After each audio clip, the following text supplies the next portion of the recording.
हम बात करने वाले हैं हाल ही में नेटफ्लिक्स पर रिलीज हुई सीरीज सैंडमैन के बारे में। ये कहानी हमें एक अलग ही रोमांच पर ले जाती है क्योंकि इसमें हम एक गॉड यानी भगवान का संघर्ष देखते हैं। अब ईश्वर भी संघर्ष करने लगे, सुनकर थोड़ा अजीब लगता है ना। तो चलिए देखते हैं कि एक ईश्वर की आप बीती कैसी होती है। ये कहानी सपनों के भगवान यानी कि लॉर्ड मॉर्फियस की है और सपनों की दुनिया जहाँ के लोग सपने देखते हुए आते हैं। मॉर्फियस के अनुसार वो हमें अच्छे और बुरे दोनों सपने दिखाता है। अच्छे सपने हमें जिंदगी जीने की उम्मीद देते हैं और बुरे सपने हमारी खामियां दिखाकर हमें बुराई की राह पर जाने से रोकते हैं। इन सपनों के लिए मॉर्फियस ने अपनी इस दुनिया में बहुत सारी रचनाएं की है जो हम इंसानों के सपनों में आते हैं। मॉर्फियस अपनी लाइब्रेरियन लूसियन से मिलने के बाद एक बुरे सपने कोरिथियन को ढूंढने धरती पर आता है। बात करे कोरिथियन की तो वो लोगों की आंखें निकाल कर उन्हें खाता है, पर अभी वो अपने सपनों की दुनिया से भाग आया है क्योंकि वो मॉर्फियस के अनुसार काम नहीं करना चाहता। अब हम एक प्रोफेसर को देखते हैं जो कि लंदन में एक अमीर आदमी रॉड्रिक से मिलने उसके घर आए हैं,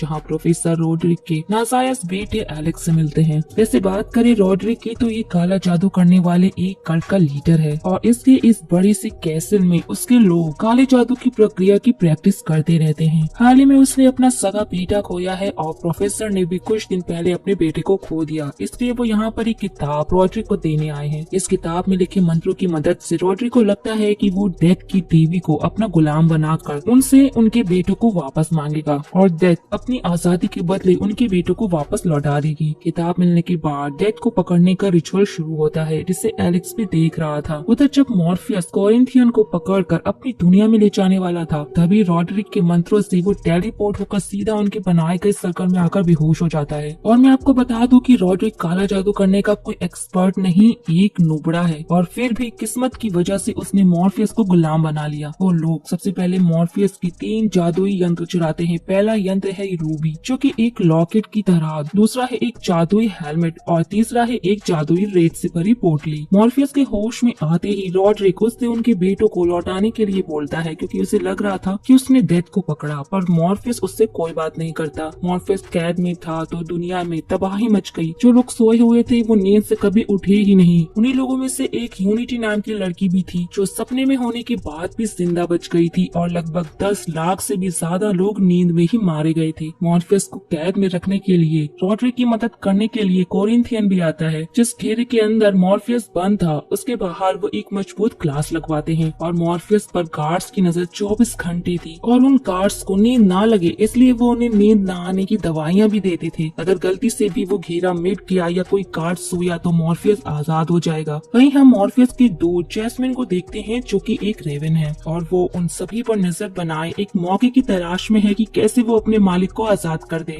समय बीतता है और रॉड्रिक तीनों जादुई यंत्रों की मदद से मशहूर और अमीर होता जाता है। इसी बीच एक पार्टी में हम एथिल नाम की लड़की को देखते हैं जो कि रॉड्रिक के करीब रहने लगती है। एक दिन गार्ड्स की गैर हाजिरी में एलेक्स मॉर्फियस से मिलकर उससे सहानुभूति जताता है कि उसके बस में होता तो वो उसे कैद से आजाद कर देता। एलेक्स की बातें सुनकर रॉड्रिक भड़क जाता है क्योंकि उसे पता है कि मॉर्फियस आजाद हुआ तो वो उन्हें मार देगा, इसलिए वो एलेक्स को जैस्मिन को मारने का काम देता है। बड़ी चालाकी से जैस्मिन घर में आग लगाकर अपने मालिक को छुड़ाने की कोशिश कर रही थी पर एलेक्स उस पर गोली मारकर उसकी जान ले लेता है और वक्त बीतता है। इसी बीच एथिल प्रेग्नेंट हो गई थी और रॉड्रिक उसे बच्चा गिराने को बोलता है तो एथिल तीनों जादुई यंत्रों को चुराकर वहाँ से भाग जाती है। इस चोरी की खबर रॉड्रिक मॉर्फियस को देकर उसे उसकी आजादी के बदले अमृतत्व की मांग करता है, पर मॉर्फियस अभी भी कुछ नहीं बोलता क्योंकि वो ऐसा वरदान किसी भी इंसान को नहीं दे सकता था। जब मॉर्फियस को जवाब नहीं देता तो एलेक्स और रॉड्रिक में झड़प होती है जिसमें रॉड्रिक एक्सीडेंटली मारा जाता है। उधर एथिल ने भी जॉन को जन्म दिया था और वो उसके साथ काफी खुश थी क्योंकि उसके पास जादुई यंत्र थे। एलेक्स मॉर्फियस से मिलकर डील करने की कोशिश कर रहा था कि वो उसे आजाद कर देगा पर मॉर्फियस को उनकी जान बख्शनी होगी, लेकिन मॉर्फियस ने तय कर रखा था कि आजाद होते ही वो एलेक्स को मार देगा क्योंकि एलेक्स ने जैस्मिन की जान ली थी। समय का चक्र चलता है और अब एलेक्स भी बूढ़ा हो गया था पर वो मरने से पहले आखिरी बार मॉर्फियस से मिलने आता है। वहाँ से जाते टाइम एलेक्स की व्हील चेयर से वो घेरा मिट जाता है जिसके अंदर मॉर्फियस कैद था, जिसके बाद मॉर्फियस एक गार्ड को अपने सपनों के जाल में फंसा खुद को आजाद करवाता है और अपनी दुनिया में जाने से पहले वो एलेक्स को उसके ही सपनों में हमेशा के लिए कैद कर देता है। जब मॉर्फियस अपनी दुनिया में आता है तो उससे लूसियन मिलती है जो मॉर्फियस को उसकी बर्बाद हुई दुनिया दिखाती है क्योंकि मॉर्फियस 100 सालों से कैद में था जिसकी वजह से मॉर्फियस की बनाई दुनिया और और उसके लोग वहाँ से चले गए। उधर कोरिंथियन को भी महसूस हो जाता है कि मॉर्फियस आजाद हो गए हैं, इसलिए वो सीधा एथिल से मिलने जाता है जिसने वो 2 यंत्रों को बेच दिया था और रूबी जॉन के पास ही है। पर वो कोरिंथियन को जॉन का पता नहीं बताती और जब कोरिंथियन एथिल से जबरदस्ती करने की सोचता है तो वो एक जादुई लॉकेट की मदद से एथिल कोरिंथियन को सपनों की दुनिया में भेज देती है। वहीं पर मॉर्फियस को उसकी दुनिया को दोबारा बनाने के लिए जरूरत थी उसके यंत्रों की जिसे पृथ्वी पर चुरा लिया गया था, इसलिए वो त्रिदेवियों को बुलाने की सोचता है क्योंकि जब मॉर्फियस उन्हें एक भेंट देगा तो वो उसके यंत्रों का पता बता देंगी। पर लूसियन का सुझाव था कि मॉर्फियस को उसके भाई बहन यानी कि डेस्टिनी, डेथ, डिजायर से मदद मांगनी चाहिए। पर मॉर्फियस को नहीं लगता कि वो उसकी मदद करेंगे क्योंकि वो 100 सालों से कैद में थे, फिर भी उसे कोई छुड़ाने नहीं आया। इसलिए सबसे पहले मॉर्फियस 2 भाइयों कैन और एबेल से मिलकर उनके पालतू ड्रैगन ग्रेगरी की शक्तियों को अपने अंदर ले लेता है, जिससे दोनों भाई मॉर्फियस से नाराज हो जाते हैं क्योंकि मॉर्फियस ने ही ग्रेगरी को बनाया था और उन्हें भेंट किया था। ग्रेगरी की शक्तियों से मॉर्फियस कुछ मजबूत हुआ था और वो पूरे सपनों की दुनिया में जाकर एक सांप और एक अंडा लेकर आता है। फिर वो त्रिदेवियों को बुलाकर उनको सांप भेंट में देता है, जिसके बाद वो तीनों देवियां पहेलियों में मॉर्फियस को बताती हैं कि उसकी जादुई रेत वाली पोटली लंदन में जोहाना कॉन्टेंस्टाइन के पास है और उसका हेलमेट नर्क में किसी दानव के पास है। वही मॉर्फियस को लॉकेट रूबी के बारे में बस इतना पता चलता है कि वो किसी बच्चे के पास है। मॉर्फियस अपने यंत्रों को ढूंढने जाने से पहले लूसियन को वो अंडा उन दोनों भाइयों को देने के लिए बोलता है। वो दोनों भाइयों को इस अंडे में से ग्रेगरी की तरह ही एक ड्रैगन मिलता है। मैं आपको बता दूं कि कैन बहुत जल्दी ही गुस्से में अपने छोटे भाई एबल को मार के दफन कर देता है, पर दोनों अमर जीव हैं, इसलिए एबल दोबारा जिंदा होकर अपने बड़े भाई की सेवा मन से करता है। उधर कोरिंथियन के भागने की बात एथिल जॉनी से मिलने के लिए साइकेट्रिक हॉस्पिटल में जाती है और जॉनी इस जेल में इसलिए बंद था क्योंकि उसने रूबी का इस्तेमाल करके बहुत सारे लोगों को मारा था। एथिल के पास जो जादुई लॉकेट है उसकी वजह से वो अब तक जवान है क्योंकि उसका बेटा बूढ़ा हो चुका है। एथिल अपना लॉकेट उतार कर जॉनी को दे देती है और उससे कहती है कि जब मॉर्फियस उसके पास रूबी मांगने आए तो वो उसे देकर अपनी जान बचा ले। यही समझाते हुए एथिल बूढ़ी होकर मर जाती है, पर रूबी और जॉनी एक साथ जुड़ चुके थे, इसलिए जॉनी रूबी को मॉर्फियस को नहीं देना चाहता। जॉनी अपनी मॉम के लॉकेट का इस्तेमाल करके गार्ड्स को मारकर हॉस्पिटल से निकल जाता है। आगे हम जोहाना कॉन्टेस्टीन को देखते हैं जिसे उसके पास्ट में हुए इंसिडेंट सपने में आकर हॉन्ट करते हैं। वो एक चर्च के बाहर आती है जहाँ पर उसकी मुलाकात उसकी दादी से होती है जो कि 208 साल से जिंदा थी। वो जोहाना को मॉर्फियस से मिलवाती है क्योंकि वो दोनों एक दूसरे को पहले से जानते थे। पर जोहाना मॉर्फियस को वेट करने को बोलकर चर्च के अंदर जाती है जहाँ पर इंग्लैंड की राजकुमारी छुपकर शादी करना चाहती थी, पर नन को उसमें किसी दानव का वास था ऐसा लग रहा था, इसलिए जोहाना उस दानव को मारने आई थी। कुछ मंत्रों को पढ़कर जोहाना उस दानव को इंसानी शरीर से बाहर निकालती है। मॉर्फियस उस दानव से पूछ ही रहा था कि उसका हेलमेट नर्क में कहाँ पर है, तब तक जोहाना उस दानव को मार कर नर्क में भेज देती है। बाहर आने पर मॉर्फियस जोहाना से अपनी जादुई पोटली मांगते हैं, पर जोहाना उनकी मदद कल करने का भूलकर गायब हो जाती है। वहीं पर मॉर्फियस को मैथ्यू नाम का रेवन मिलता है जिसे लूसिया ने उनके पास मदद के लिए भेजा था। अब दोनों जोहाना के घर जाते हैं जहाँ पर वो फिर से बुरा सपना देख रही थी। जोहाना को जब पता चलता है कि मॉर्फियस को रोड्रिक ने कैद करके रखा था तो वो उनकी मदद के लिए तैयार हो जाती है और उनके साथ अपनी एक्स गर्लफ्रेंड रिची के घर आती है। जोहाना को लग रहा था कि रिची उस पर गुस्सा होगी, पर जब जोहाना अंदर जाती है तो वो खुद को रिची के सपने में पाती है जहाँ पर वो दोनों बातें करते हुए आपस में इंटीमेट होते हैं। काफी देर हो जाने के बाद जब मॉर्फियस रिची के कमरे में जाता है तो जोहाना को रियलिटी का आभास होता है क्योंकि उस जादुई पोटली ने रिची की जान नींद में ही ले ली थी। जोहाना और मॉर्फियस एक दूसरे को अलविदा बोलकर अपने अपने रास्ते चले जाते हैं। दूसरी तरफ कोरिंथियन जॉन से मिलता है। जॉनी के हालात देखकर वो समझ जाता है कि जॉनी बहुत बड़ा साइको है। वहीं पर जॉनी को एक लेडी रोज मिलती है जिससे लिफ्ट लेकर वो उस जगह जाने लगता है जहाँ उसने रूबी को छुपा रखा है। इधर मॉर्फियस भी अपने हेलमेट को ढूंढने नर्क में आ गया था जहाँ उसे नरक का गेट कीपर खतरनाक रास्तों से घुमाते हुए लूसीफर मॉर्निंग स्टार के पास ले जाता है। अंदर जाने पर लूसीफर मॉर्निंग स्टार को मॉर्फियस सारी बातें बताते हैं, कैसे वो 100 सालों से कैद में था जहाँ उसके यंत्रों को चुरा लिया गया था और उनकी एक दानव के पास ही उसका जादुई हेलमेट है, पर नर्क में तो हजारों दानव थे। मॉर्फियस समझ जाता है कि लूसीफर उसकी मदद नहीं करना चाहती, इसलिए वो वहाँ से जाने लगता है। तो लूसीफर उस दानव को वहाँ पर बुलाती है। वो दानव वहाँ पर आकर मॉर्फियस को एक खेल खेलने की चुनौती देता है जिसमें अगर मॉर्फियस जीत गया तो हेलमेट उसका, नहीं तो मॉर्फियस उस दानव को गुलाम बनकर यहीं पर नर्क में रहेगा। तो वो दानव उसकी ओर से खेलने के लिए लूसीफर को चुनता है। इस खेल में उन्हें बताना था कि क्या सबसे ज्यादा महत्वपूर्ण है। थोड़ी गहमा गहमी के बाद मॉर्फियस बताता है कि सबसे ज्यादा महत्वपूर्ण उम्मीद है, जो कि बिल्कुल सही बात थी क्योंकि लूसीफर के साथ सभी दानव इसी उम्मीद में है कि वो किसी दिन अपनी सजा पूरी करके स्वर्ग में जाएंगे। इस जवाब से लूसीफर हार जाते हैं और मॉर्फियस अपना हेलमेट लेकर वहाँ से निकल जाता है। उधर जॉनी की बातों से रोज समझ गई थी कि वो पागल हत्यारा है, इसलिए वो गैस स्टेशन पर रुककर शॉपकीपर को पुलिस बुलाने को कहती है, पर जॉनी उस शॉपकीपर को मारकर रोज के साथ आगे चला जाता है। मॉर्फियस जादुई रेत वाली पोटली और हेलमेट को लेने की बात रूबी के पास आ गया था, पर रूबी जॉनी के बस में थी, इसलिए रूबी को छूते ही मॉर्फियस बेहोश हो जाता है। वहीं पर जॉन को रोज पसंद आ गई थी, क्योंकि रोज हमेशा सच बोलती थी, इसलिए वो एथिल का लॉकेट रोज को देकर दुनिया का भला करने को बोलता है और खुद रूबी को लेकर अपने सफर पर निकल जाता है। आगे जॉन एक रेस्टोरेंट में जाता है, जहाँ पर उससे बेट नाम की एक वेट्रेस मिलती है, जिसका दिल रेस्टोरेंट के कुक मार्श पर है, पर बेट अपनी फीलिंग्स मार्श को नहीं बताती। वहीं पर जूडी नाम की एक गे कस्टमर भी है, जो कि अपनी गर्लफ्रेंड को ढूंढ रही है, क्योंकि उनका कल रात झगड़ा हो गया था, जिसके बाद उसकी गर्लफ्रेंड गायब है। रेस्टोरेंट में मार्क नाम का एक बंदा भी आता है, जो कि इस शहर की कंपनी में इंटरव्यू देने आया है। तभी उस कंपनी के ऑनर जेनी और केट रेस्टोरेंट में अपनी एनिवर्सरी मनाने आते हैं। दोनों सबके सामने ऐसा दिखाते हैं कि वो बहुत खुश है, पर असल में वो दोनों एक दूसरे से परेशान थे। जो भी रूबी की पावर का इस्तेमाल उन सब पर करता है, जिससे वो सब कुछ एक दूसरे को सच बोलने लगते हैं, जिससे बैट को पता चलता है कि मार्श एक गे है और मार्श बेट के बेटे के साथ रिलेशन में है। ये सुनकर बेट रोती है और जब जूडी बेट को चुप कराती है तो दोनों किस करने लगते हैं। वहीं पर केट मार्क का इंटरव्यू लेते लेते उसे किस करने लगती है और वहीं पर मार्क जेनी के साथ लगा हुआ था। उनका पागलपन इतना बढ़ जाता है कि वो खुद से खुद को मार लेते हैं। वहाँ पर मॉर्फियस भी आ गया था और वो जॉनी को समझाता है कि रूबी उसके साथ इस दुनिया को भी नुकसान पहुंचा रही है, पर जॉनी को मॉर्फियस की बात समझ नहीं आती, क्योंकि वो भी रूबी की बस में था। तो मॉर्फियस उसे सपनों में कैद करने की सोचता है, पर जॉनी खुद को आजाद करके सपनों की दुनिया में आकर मॉर्फियस पर हमला करता है। पहले तो हमें लग रहा था कि जॉनी मॉर्फियस को मार देगा, पर मॉर्फियस अपने अंदर रूबी की शक्तियों को समेट लेता है और जॉनी को एक जेल में हमेशा के लिए सुला देता है। एंड में हम देखते हैं कि जो कुछ भी अभी तक हुआ वो सब मॉर्फियस की बहन डिजायर करवा रही थी। अब डिजायर ऐसा उससे क्यों करवा रही थी, ये हम नेक्स्ट पार्ट में जानेंगे। सो गाइस, आप लोगों को ये सीरीज कैसी लग रही है हमें कमेंट करके जरूर बताइएगा, और आगे की पार्ट्स आप देखना चाहते हैं या नहीं ये भी हमें कमेंट्स करके जरूर बताएं। सो अब मिलते हैं नेक्स्ट वीडियो में, तब तक के लिए टेक केयर एंड